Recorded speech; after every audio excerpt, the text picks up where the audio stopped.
So one of the really interesting things about doing history is being able to actually look at primary sources, look at the documents that were created by historical actors and figures at the time of the period that you're studying to see exactly what they thought about something, what they said about something, instead of reading it through a secondary source of someone else who's studied these documents. And one of the treasures that we have in the Georgia Historical Society, in addition to Abraham Baldwin's copy of the U.S. Constitution, is a letter that was written by Lachlan McIntosh. This is part of the McIntosh papers. Lachlan McIntosh was, of course, a prominent figure in 18th century Georgia. He was an officer in Washington's army, in the Continental Army during the American Revolution, and he's best known in Georgia as the man who shot and killed Button Gwinnett in a duel in 1777. Gwinnett, of course, is one of Georgia's signers of the Declaration of Independence. The Constitution was written in September of 1787 and then presented to the states for ratification, and each state held their own ratifying convention.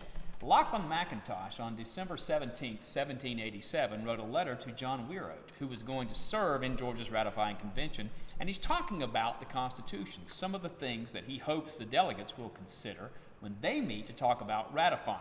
And it raises some very interesting questions that have, in some ways, been lost to history that I think it's worth looking at. If you're interested in reading this document without seeing the original, it was published in the Collections of the Georgia Historical Society, Volume 12, in 1957, and this book is available, as all of the published collections of the Georgia Historical Society are, online. You can find it there. And so one of the things that McIntosh talks about is the fact that already by December, just 3 months after this document was written, the men who wrote it are almost considered untouchable and infallible. Their judgment was so great. These were the founding fathers, after all, and he even refers to them as the framers here at one point. He simply cautions that we should take a step back and not consider these people to be infallible. And here is what he says. I will read a part of it. Some of the men who framed this Constitution are the wisest and best that this or perhaps any other nation ever produced.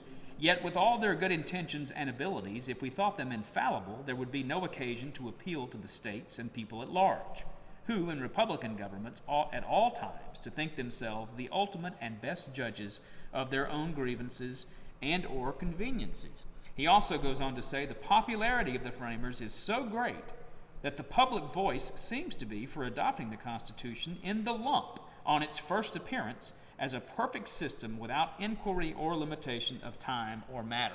What he is essentially saying is this is undoubtedly put together by some really good people, but we should step back and take a look at it. And one of the things that we should think about is, should we put a time limit on this Constitution? Should we say that we're going to revisit it in 5 or 10 years to see if this experiment is working? It's nothing in the document at the moment that would let us do that. Perhaps we should think about that. So that's an interesting point. I've never seen this point made anywhere else. So McIntosh is raising some interesting questions. He goes on to say that if we therefore reject the whole or any part of it, I fear we will remain for a considerable time at least without remedy in the same unconnected state we now are, as it appears to be so constructed that the whole or none of it must stand and fall together. And should it be found necessary to call another convention of the states to amend it, we cannot expect the last illustrious members will serve again.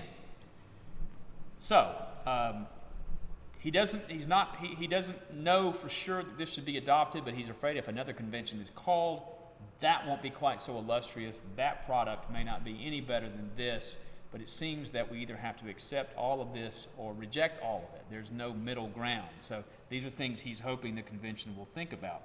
One of the things, of course, in particular that all Southerners worried about was slavery.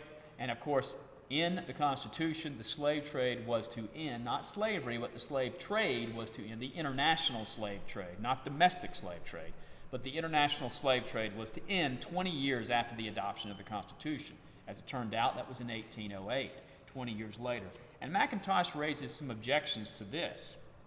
And he says we should at least think about that, and perhaps we should think about putting time limitations, as I mentioned, on the entire Constitution. Because, he says, if we don't do it now and we raise objections later, we will be called rebels. And of course, that is exactly what happened in 1861 when Southern states seceded.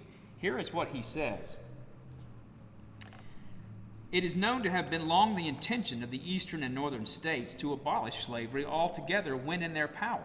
which, however just, may not be convenient for us so soon as for them, especially in a new country and hot climate such as Georgia.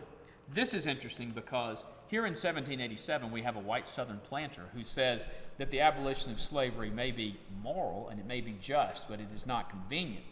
In the 1830s in the South, you begin to have the argument about slavery transition from it being a necessary evil, which I think is what McIntosh is saying. It would be just if they were freed.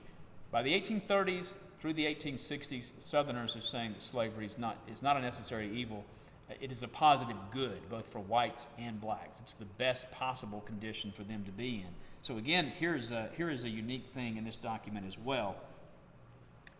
To go back to what I said about them being rebels, he said, if we bind ourselves and our posterity now by adopting this Constitution without any conditions or limitation of time, any efforts made thereafter for redress of grievance must be termed rebellion, as it will be impossible to obtain amendments when the majority, which is ever against the Southern states, find it in their interest to continue them, and men of influence are once fixed in their saddles. Once we get this whole operation going, we won't be able to change it again. So he's trying to shape the way that Georgia's ratifying convention thinks about the Constitution when they meet to talk about it. We don't know exactly if they took his advice or not, but this is an interesting letter from just an interested citizen, one who had played a prominent role in 18th century Georgia about the Constitution. And of course, Georgia's ratifying convention did adopt the Constitution in December of 1787, the fourth state to do so, and they did it without any changes proposed whatsoever.